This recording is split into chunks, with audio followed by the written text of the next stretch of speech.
We're all trying to figure out where Brandon Ingram will be traded, but I'm going to tell you why we won't actually be able to predict the trade, and I have evidence to back it up. And how worried should we be about Fred Vinson leaving?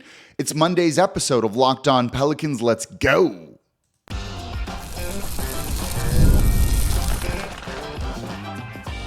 You are Locked On Pelicans, your daily New Orleans Pelicans podcast, part of the Locked On Podcast Network, your team every day. Welcome to another edition of Locked On Pelicans, the daily podcast covering your favorite team, the New Orleans Pelicans and NBA, part of the Locked On Podcast Network, your team every day, available wherever you get your podcasts and available on YouTube. I'm your host, Pelicans Insider, credential member of the media, Jake Madison, at NOLA Jake on Twitter. Here with you on this Monday, tipping off a week's worth of shows. We'll get into some draft coverage throughout the week, more Brandon Ingram trades. I have a couple of other topics as well that I want to cover, and I'm excited to get into this one because I've been doing some digging, going through past trades, seeing if we can maybe predict the future a little bit when it comes to a Brandon Ingram trade. And I'll tell you why. That's coming up in today's episode of Locked On Pelicans. Plus, Fred Vinson leaving, going to the Pistons. Should we panic? Is it fine? I'll let you know in the third segment of today's show. And of course, thank you for making Locked On Pelicans your first listen today and every day. We are here Monday through Friday, the number one Pelicans podcast covering everything you want to know about this Pelicans team. Subscribe wherever you get your podcast. Join over 10,000 Pelicans fans on YouTube as well. Today's episode is brought to you by PrizePicks, the easiest and most exciting way to play daily fantasy sports. Go to prizepicks.com/LockedOnNBA and use code all lowercase LockedOnNBA for a first deposit match up to $100. Where's Brandon Ingram going to go? Where is he going to get traded? Who are the Pelicans getting in return? That's like the number one thing that I get asked right now. And I get it. This is something they need to figure out, though I do think they could keep him too. But this is what they're kind of actively working on in the draft, right? The fit this year was clunky between Zion and Ingram. It just didn't go the way we wanted to see. Despite getting 49 wins, very good, something felt real disappointing about this season. And starts kind of with your two main players, I think. So Zion's under contract for a long time. Ingram definitely seems to be the odd person out, particularly after just basically a bust of a playoff performance against the Oklahoma City Thunder. So where's he going to go? We got to probably stop trying to predict. We'll still keep talking about trades. We'll still do a trade target Thursday, all of that, looking at things. But here's the thing. A Brandon Ingram trade is likely going to be very complicated. Likely going to be 3 or 4 teams involved, and when you get that many moving parts with it, it becomes very hard to predict. No one's going to have a very accurate 3 or 4 team deal. 2-team trades tend to happen for big name players. We've seen it. But when you get into that and look at these trades, and I looked at kind of superstar trades to try and figure some of this out, when you get into just kind of one-on-one deals, right? One team and another team, 2-team trades, it's usually involving a rebuilding team. Donovan Mitchell to the Cavs as the Jazz started their rebuild, right? You even have the Pelicans trading for CJ McCollum as the Portland Trailblazers were going through a rebuild and retooling their roster right there. When you look at some of the teams that Ingram has been linked to, the Atlanta Hawks aren't going through a rebuild. Neither are the Timberwolves. The Cavs make a ton of sense, but they're kind of putting out the smoke that they aren't interested in doing anything. So when you look at this, it makes it tough to come up with okay, Brandon Ingram for Trae Young kind of deal. It makes sense, but it's just not that easy. And what complicates it even more is that David Griffin, the lead decision maker here for New Orleans, has a history of combining trades to accomplish multiple things, fill multiple needs. When they did the Drew Holiday trade, it was a 4-team deal, not just as simple as sending him to the Milwaukee Bucks. It was a 4-team deal involving all of those picks, but that also brought Steven Adams back to New Orleans, or it brought Steven Adams to New Orleans. And then when they traded away Steven Adams, basically Steven Adams for Jonas Valanciunas, right? That was kind of the crux of the trade involving some picks and things like that. It was also done as a 3-way deal with the Charlotte Hornets that involved a Devontae Graham sign-in trade. And even the Anthony Davis trade, this one gets a little more complicated, was a 3-team deal with the Wizards. But you could easily see that as a bigger deal, a bigger trade, because they also moved off of Solomon Hill's contract with that 4th overall pick that they acquired from the Lakers in the 2019 draft. Solomon Hill in 4 was traded to the Atlanta Hawks in a salary dump and to kind of trade down and acquire 2 other first-round picks to get Jackson Hayes and Nickeil Alexander-Walker. So not only was it the Anthony Davis trade, but it was a trade that got rid of Solomon Hill's contract. You see what I'm saying? There's multiple things being accomplished in some of these deals. You see this, what you often see in trades on draft night is that maybe a team agrees to a deal, but you wait till the start of free agency to finalize that deal. So the trade's agreed to, but nothing is done until free agency with the start of the league new year, because cap numbers then kind of reset, or the cap number goes up technically, and then it opens up a bunch of different options. We may see a very similar situation here in New Orleans with a Brandon Ingram trade. The Pelicans have multiple needs. We'll talk about those in the next segment here. Could they accomplish multiple things in one Brandon Ingram deal that maybe rolls in a free agent signing, that rolls in another team giving pieces back to New Orleans maybe, or Ingram going to a rebuilding team, but then the Pelicans somehow getting Trae Young or someone like that, and kind of moves that are making those type of things happen in more complex fashion. And I think that ultimately might be what we end up seeing, likely what we're going to end up seeing. Yes, you have these smaller deals that are one team and another team, but when it comes to these kind of complex things, unless a team is completely rebuilding, then I don't necessarily think you're going to find a deal that makes as much sense, because frankly, you might have been able to do it already. Now, the offseason hasn't really started. The finals are still going on, so the Pelicans not making a move, not having a deal done for Brandon Ingram yet, does not worry me in the slightest. But I do think it might drag on into free agency. I don't know if this is something that's going to be completely finalized, even thought out on draft night, which is just a week and a half away at this point in time, almost 2 weeks away. So that's that first major deadline that's coming up pretty quickly, and you might start to get some of the framework of it. But as we've seen in the past, some of these deals get held up for a week or two as other pieces start to get fit in, and until a deal is finalized, you can always put more things in. Involve another team, make it a sign and trade, make it a trade exception, any of those number of things. And David Griffin has done a very good job of doing that, I think. You can question the Devontae Graham signing and things like that, but if that was the guy they were going to get, rolling him into a trade maybe makes more sense with some of these moves. So that ultimately is maybe what we're going to end up looking, and that means none of us are going to be able to predict this trade and be very accurate with it. But to kind of get maybe more of an answer to that and to kind of understand it a little bit more, we need to figure out, the question then is, what do the Pelicans need and how could they address some of those needs? Let's look at that. The biggest needs. We know it's a center, a point guard, but there's more to it than that. Let's look at that coming up here next in today's episode of Locked On Pelicans. Today's episode of Locked On Pelicans is brought to you by LinkedIn Jobs. When you're hiring for your small business, you want to find quality professionals that are right for the role, and that's why you have to check out LinkedIn Jobs. LinkedIn Jobs has the tools to help you find the right professionals for your team faster and for free. If you've got a small business, you need to get those roles filled. Your customers might be impacted. That's hurting your bottom line. None of that is going to be a good thing. It's costing you money. It might lead to other people quitting. You don't want something like that. Well, LinkedIn isn't just another job board. LinkedIn is a vast network of more than 1 billion professionals, which makes it the best place to hire. It gives you access to professionals you can't find anywhere else. And LinkedIn does all of that while making the process easy and intuitive. Hiring is easy when you have that many quality candidates. So easy, in fact, that 86% of small businesses get a qualified candidate within 24 hours. LinkedIn, it's not just a job posting. You might have people that come across your listing that aren't actively looking for a job. So if you just post it somewhere else where it's only job seekers looking, you're going to miss out on these other quality candidates. And that's why LinkedIn is the way to go. So post your job for free at linkedin.com/lockedonnba. That's linkedin.com/lockedonnba to post your job for free. Terms and conditions apply. And thank you for making Locked On Pelicans your first listen today and every day. We are here Monday through Friday, the #1 Pelicans podcast, covering everything you want to know about this Pelicans team. Please subscribe wherever you get your podcast. Join over 10,000 Pelicans fans on YouTube as well.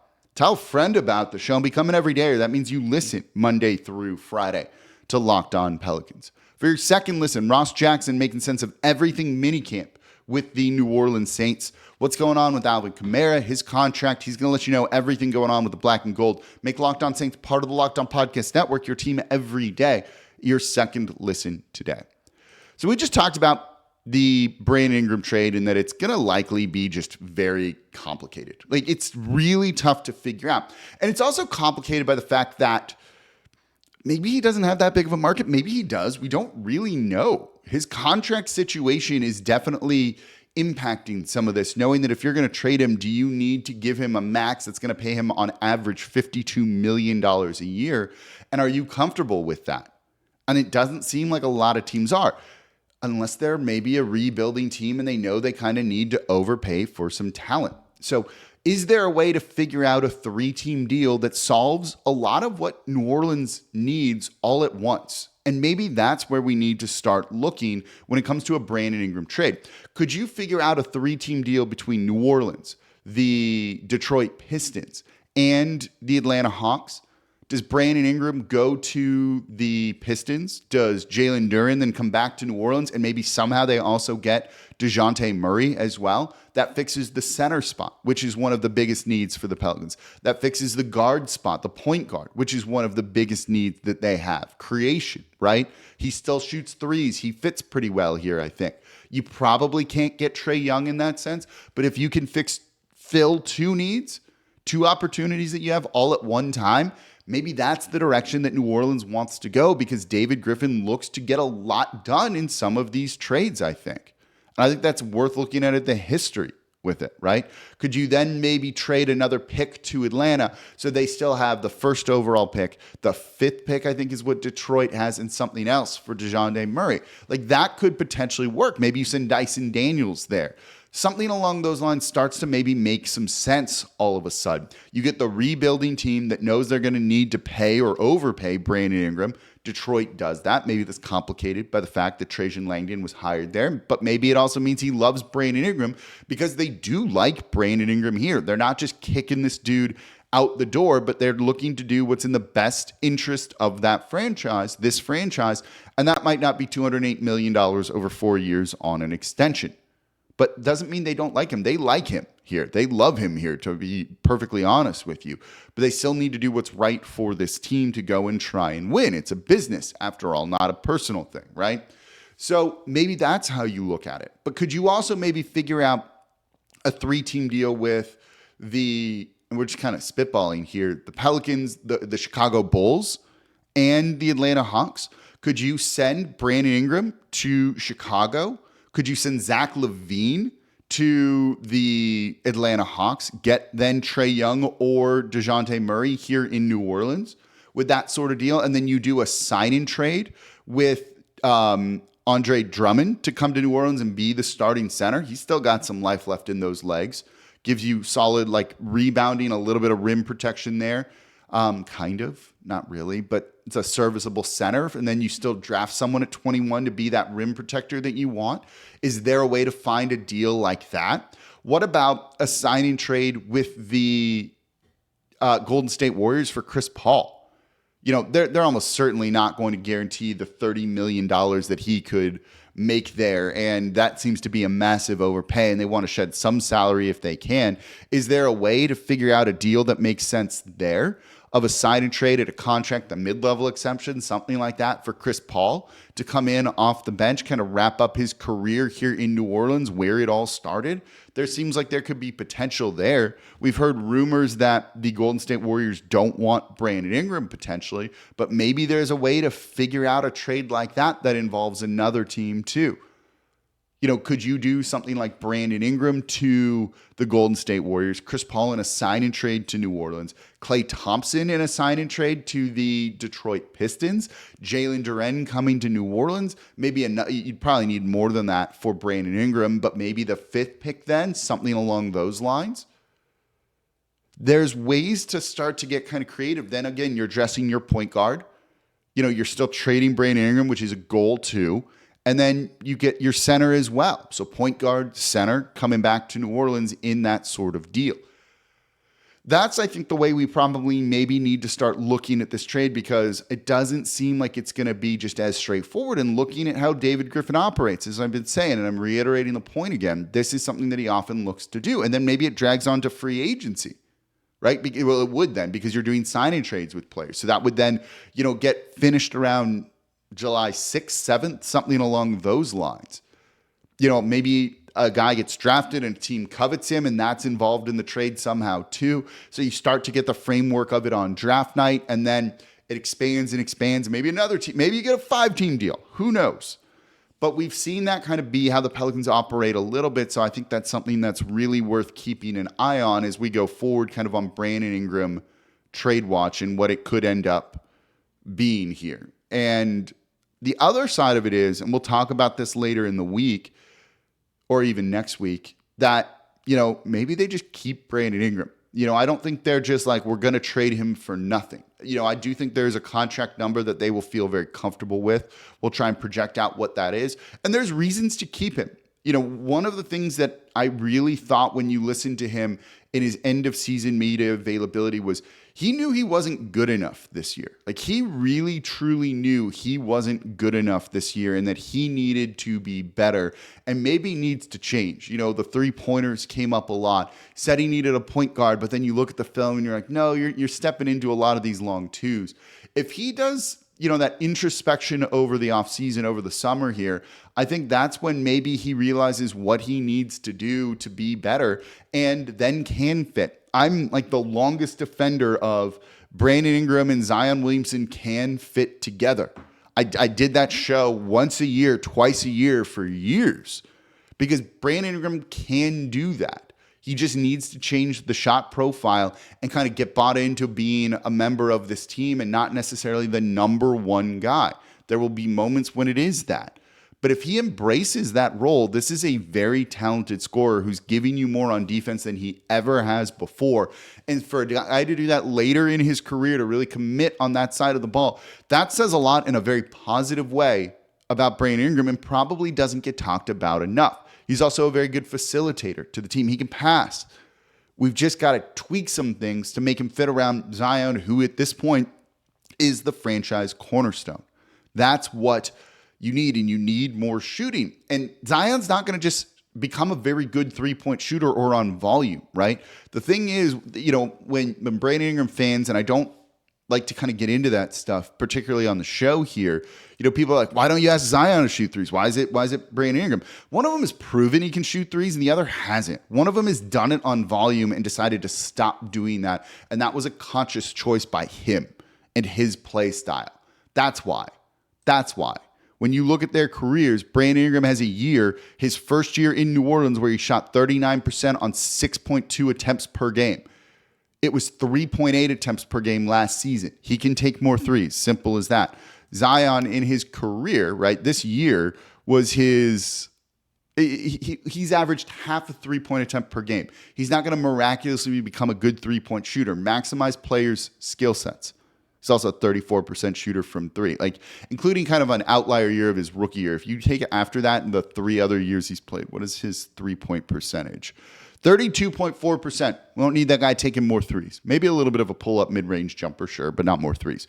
Ingram's got to do it. But you can keep him if the trade market doesn't develop and he's willing to kind of make those changes, and I think there's potential for that too. So we'll look at, what would it look like if Brandon Ingram stays here in New Orleans, both on an extension and not on an extension too. I think that's important. That's something we'll look at later in the week here on Locked On Pelicans. So coming up next, enough of trade talk for a minute. The Pelicans did have a big loss, and this is a big loss. Make no mistake about that. Assistant coach Fred Vinson leaving, heading to the Detroit Pistons. Time to panic? Is that like how big of a loss? What's that going to impact? What's that mean for the team? I'll make sense of that for you coming up here next in today's episode of Locked On Pelicans.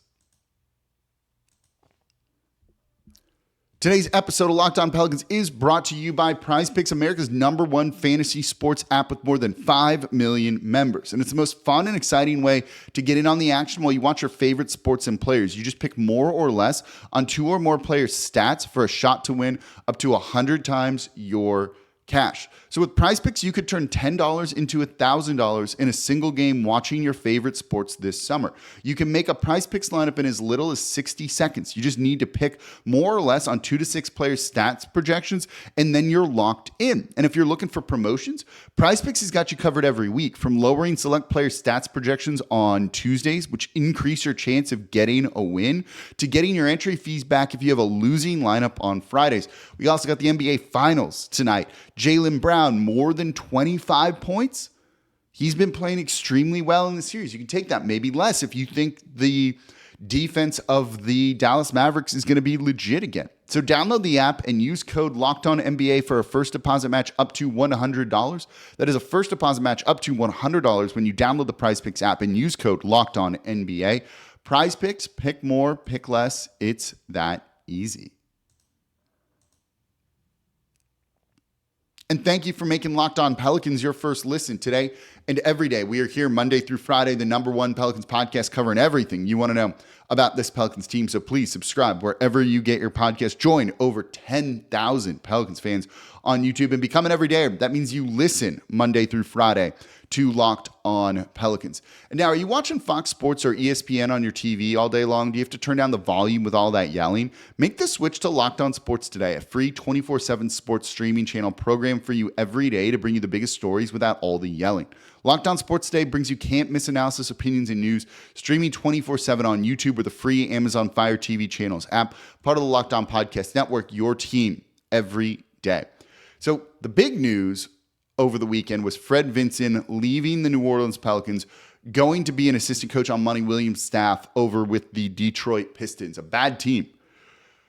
This guy is actually very important to this franchise, and I'm not going to sugarcoat it. This, to me, is a big loss. Big loss, but not one that can't be overcome, not an irreparable loss, not like whatever it is, right? There's no irreparable damage to the team done by him leaving. It hurts, though. He's one of the best shot doctors in the league. And as an assistant coach who's been here through multiple regimes, starting with Monty Williams and been here for 13 years, helping multiple players learn to shoot significantly better, that is an important thing. You know, when you look at a coaching staff, you know, try and ask yourself this: what is the ultimate goal of a coaching staff, of a coach, of assistant coaches and all of that?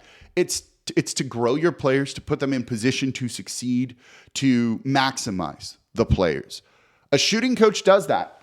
A guy who's going to help a player shoot is maximizing that player, is going to make him better, grow him, and is only going to help your game plan and everything with that.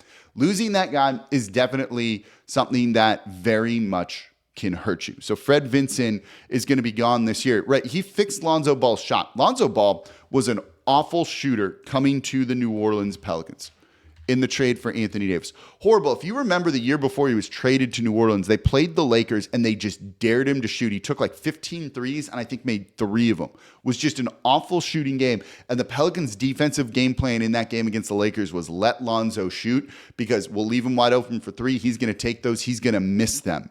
He was horrific shooting. His first year in LA, he shot 30.5% from 3. His second year, 33%. Immediately, first season in New Orleans, 37.5%. Second season in New Orleans, 37.8%. Chicago, until the injuries have kind of like derailed his career, 42.3%. After leaving LA and working with Fred Vinson, his career turned around. Look at the improvement from Herb Jones over the years as he's worked on his three-point shot. It's been incredible, right? You don't need me to tell you this again, but Herb has gone from 33.7 to 33.5, so a little bit of a dip there, but to last year, 41.8 on more volume than he's ever taken, more attempts per game than he's ever taken. Anthony Davis is a very good jump shooting big man. Who do you think he worked with to develop that mid-range jumper that he had?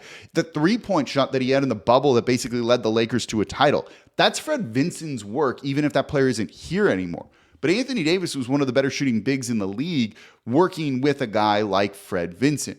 These things truly matter. Brandon Ingram became a good three-point shooter and at times a reliable three-point shooter here. Now, because Ingram doesn't take them is not a reflection on Fred Vinson. The three-point percentage being so good is a reflection on Fred Vinson. Ingram, the year before he came to New Orleans, 33% from three. First year in New Orleans, 39%.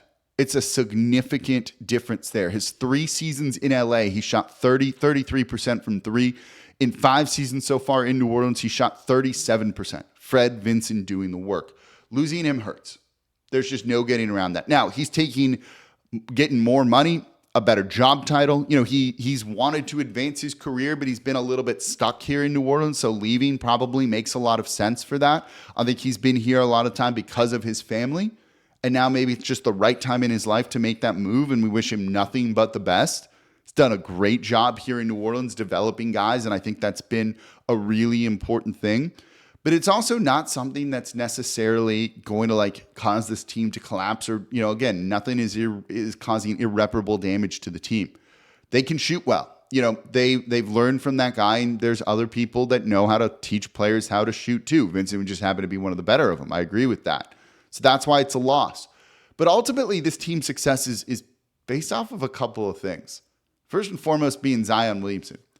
He's still here. The role players that we like that we think are going to be really good, Herb Jones, Trey Murphy, all here. Even if they bring Brandon Ingram back, CJ stays in his same role. This team won 49 games last season. Now, if you don't improve in the West, you're likely going to regress and get a little bit worse. But there's still a talented team here, and there's no tailspin or anything that's happening. This is just natural shakeups. And if anything, as I've said, when we talked about James Borrego potentially leaving and other people potentially leaving, if you can come to New Orleans, do some good work, and then go on and get a head coaching job or advance your career, other people want to come here. That is the sign of a very healthy organization that is doing very good things. So this does still reflect well on New Orleans, even if it hurts, even if it's a loss. But then you go and you try and identify the next great shooting coach, you bring him in, and you put him in that role. Same for the front office, and they're making some changes there. With all of that, that's what you do. And I think that's what you'll end up seeing New Orleans do. What ultimately determines the success of this team is health and Zion Williamson and how they are maximizing him, right? The culture was not built by Fred Vinson. It was built by everybody here, right? Those are the things that are worth keeping in mind this offseason, which is there's more changes to it than we've seen in the past. Everyone kind of panicked too when Teresa Witherspoon was basically fired, let go, right? It was fine. It was totally fine, right? She was close to Zion. What's it going to mean? It meant nothing. It's a business. They understand that. Same with Fred Vinson, same with the people in the front office leaving. It's good for people to go get promoted, get other jobs. That's what we want to see. Root for others' success. There's not enough people in the world doing that. Let's end there. That's a great positive note to end today's episode of Locked On Pelicans on. I appreciate you all so much. We'll get into some more draft talk. The Pelicans don't have a second-round pick, but I want to look at a couple of second-round prospects that I do like. If they end up with a second-round pick in a trade, let's say, who should they be targeting? Who should they be looking at, even for undrafted potential guys too? That's something they'll look to do because they've had a lot of success with two-way contracts, so they'll likely look to grab a guy and put him on that. Let's look at some candidates for those type of things because the draft is going to be here before we know it. So that's going to do it for this episode of Locked On Pelicans, part of the Locked On Podcast Network, your team every day. As always, I'm your host, Jake Madison, at NOLAJake on Twitter, and I'll be back with y'all tomorrow.